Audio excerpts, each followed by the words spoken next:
Good morning India. प्यारे बच्चों, आज के बाद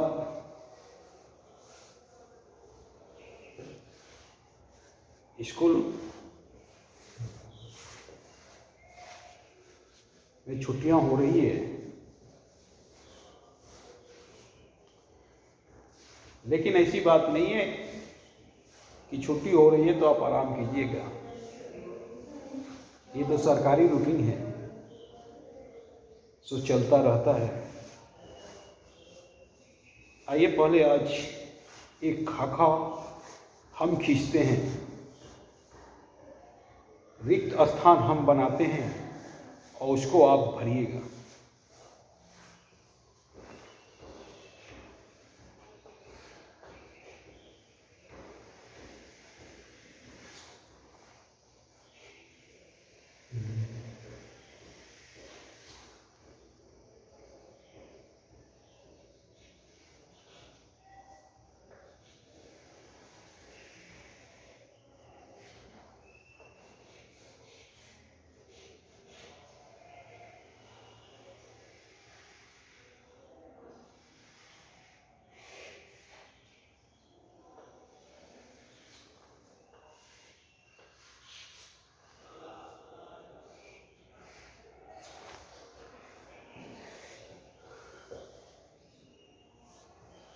अब बात बताने की कोई ज़रूरत नहीं है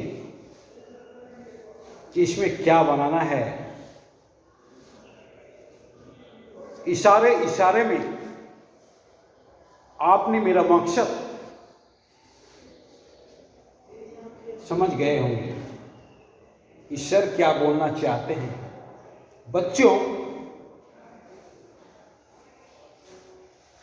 इसमें भगवान यीशु को बनाना, ईसा मसीह को ऐसे लटके हुए। 25 दिसंबर को उनका जन्मदिन है, जिसे हम लोग धूमधाम से सेलिब्रेट करते हैं।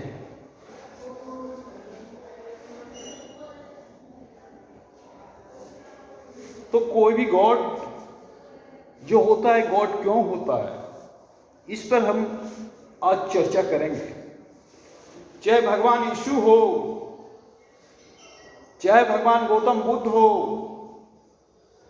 चाहे हमारे मर्यादा पुरुषोत्तम श्री राम हो, ये इसमें कभी भी किसी भी सिचुएशन में अहंकार नहीं दिखता है। और इसीलिए आज भी हम पूजते हैं।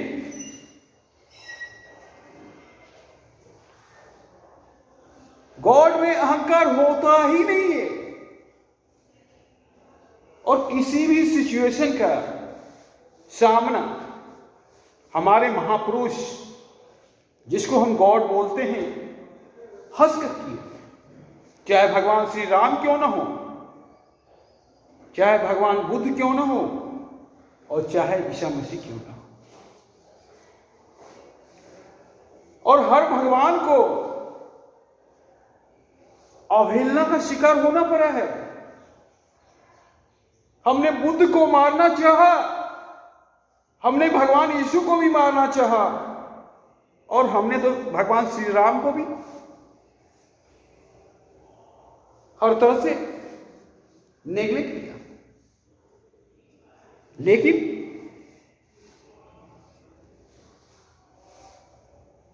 गॉड जो होते हैं वो हर परिस्थिति में जीना जानते हैं। हमारे पृथ्वी पर जितने भी महापुरुष गॉड के रूप में पैदा हुए हैं, सारे की जिंदगी बहुत जटिल है। भगवान श्री राम मर्यादा पुरुषोत्तम होते हुए भी 14 साल वनवास झेले। क्या क्या नहीं ताने मारे गए उन पर, और उनकी फैमिली पर कभी भी भगवान आवेश में नहीं आए। भगवान श्री राम जब युद्ध का अंतिम दौर था रामायण का,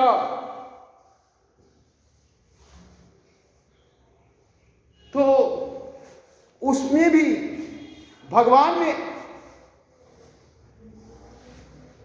अपनी सजगता दिखाई और अंगद को राजदूत बनाकर रावण के पास भेजा।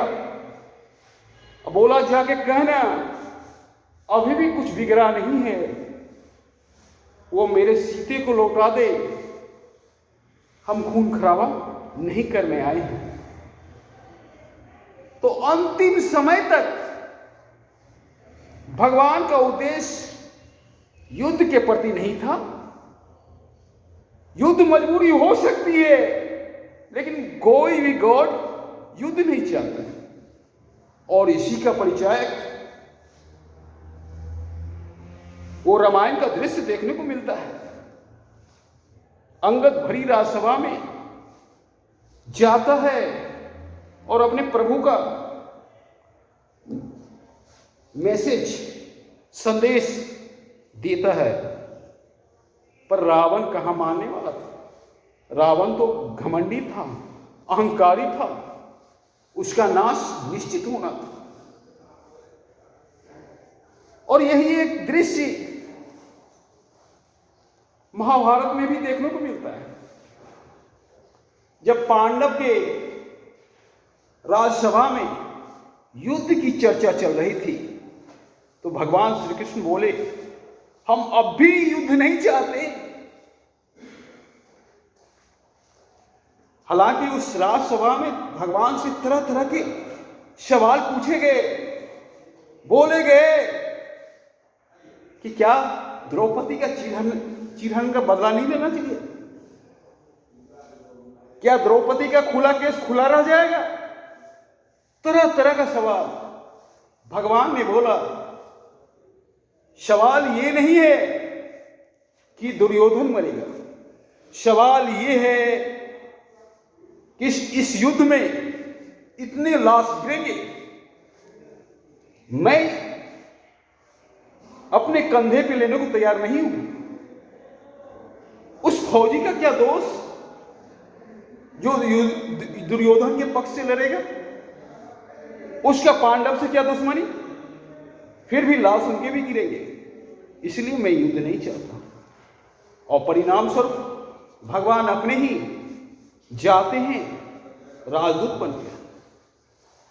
सब कुछ होने के बाद भगवान श्री कृष्ण बोलते हैं, कुछ नहीं चाहिए, हमें 5 गांव दे दो, हम उतने में खुश हो जाएंगे। पर क्या कहता है, नाश मनुष्य पे चाहता है, पहले ही विवेक मर जाता है। दुर्योधन के सिर पे तो नाश अहंकार रूपी छाया था, सो वो भगवान को ही बंदी बनाने चला। और परिणाम स्वरूप क्या हुआ? बात नहीं माना गया।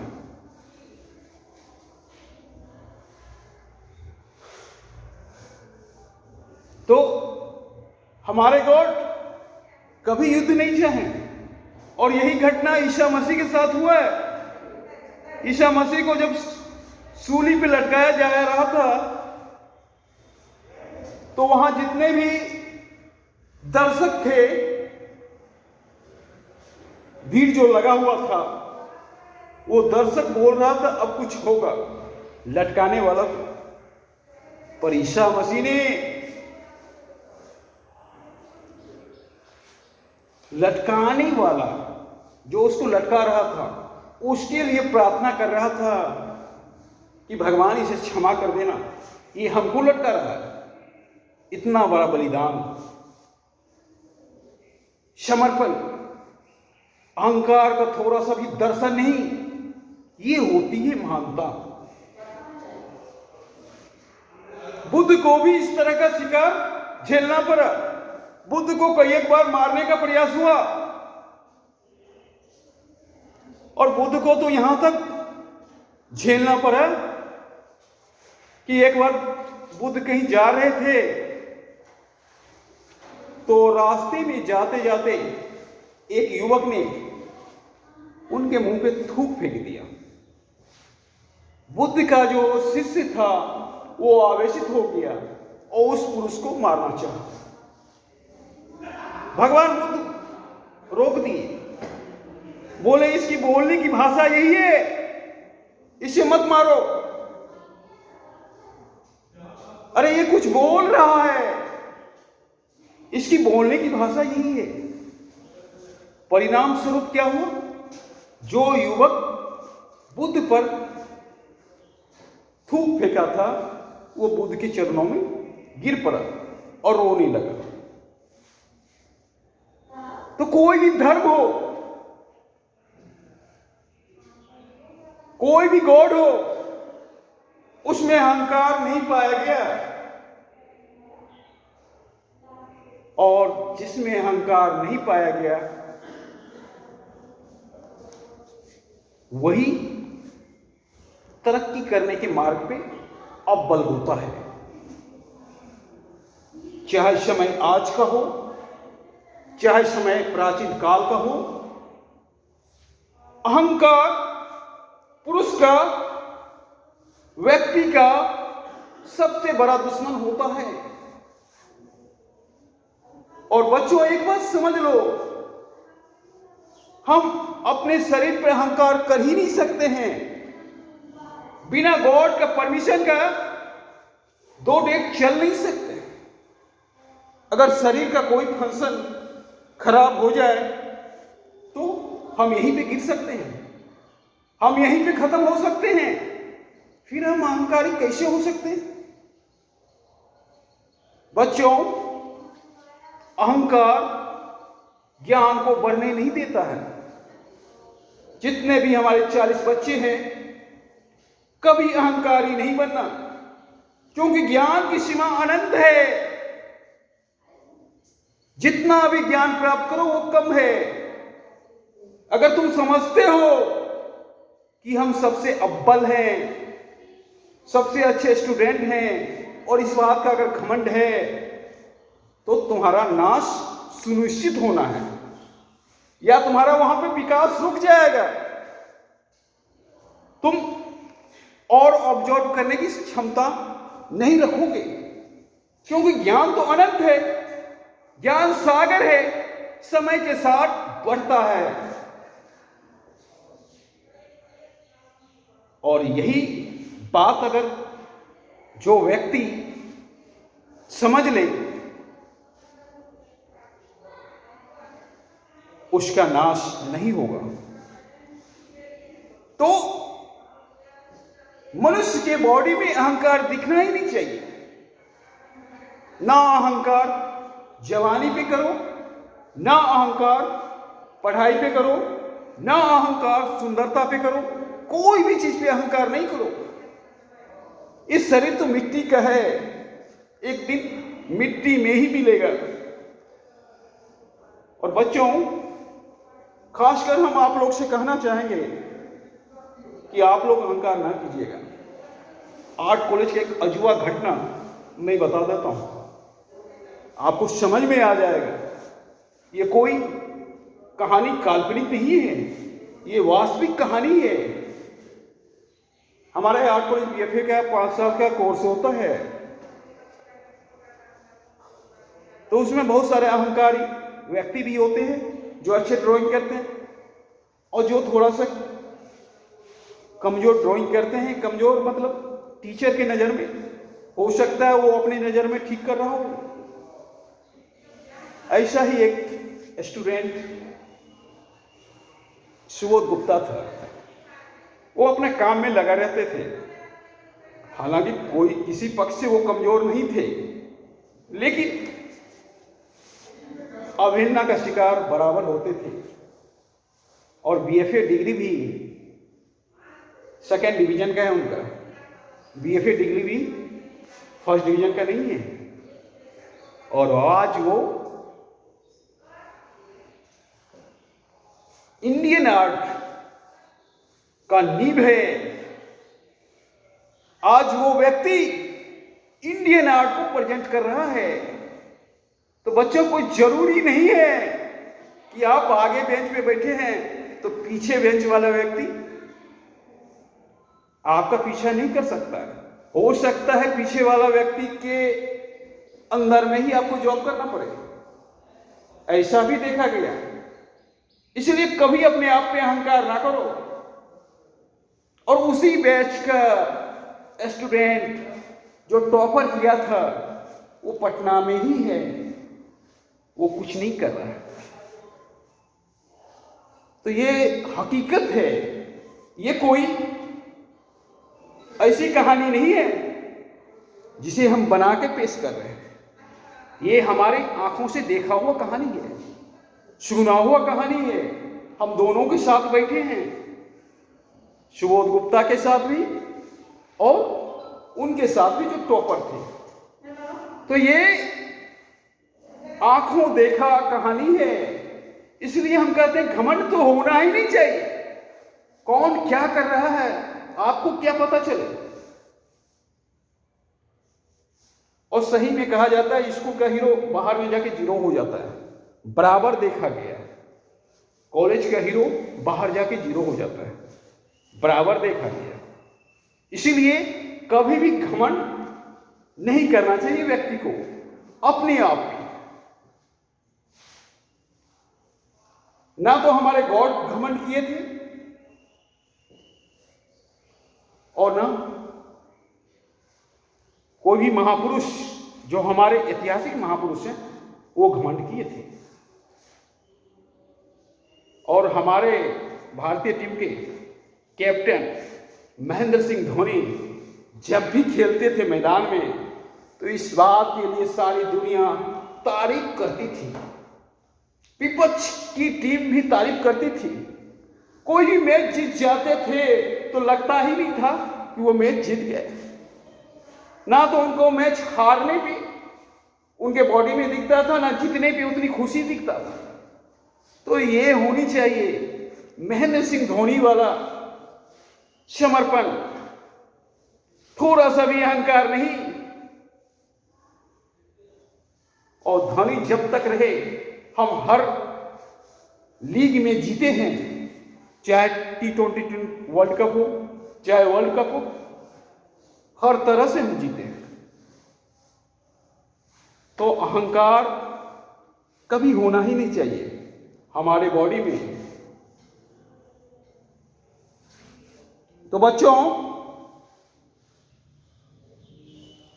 आपको 25 तारीख को बनाना है इस पे भगवान ईसा मसीह का लटका हुआ शूली पे तस्वीर। शूली तो मैंने बना दिया, तस्वीर आपको बनाना है। और मैं समझता हूं मेरे प्यारे बच्चे, सारे बच्चे इस तस्वीर को जरूर बनाएंगे। और तस्वीर बनाने की बात नहीं है, हम गॉड की तपस्या करते हैं तो वहां से पॉजिटिव एनर्जी का समावेश होता है और निगेटिव एनर्जी को हम छोड़ते हैं। तो हम कोशिश करें कि हमारे शरीर में पॉजिटिव एनर्जी का समावेश हो ताकि हम निगेटिव एनर्जी को छोड़ सकें। और तपस्या इसीलिए हम करते हैं, भगवान के शरण में इसलिए जाते हैं। तो जब तक आप बनाइएगा ईसा मसीह के तस्वीर को, तब तक ईसा मसीह के से रिलेटेड कोई म्यूजिक बजाइएगा ताकि आपके शरीर में पॉजिटिव एनर्जी का समावेश हो। ये काम कीजिएगा, उसके बाद कोई काम नहीं। और अपने आप पर घमंड कभी नहीं, क्योंकि हम एक दिन मिट्टी में मिल जाएंगे, ये बात सही है। धन्यवाद।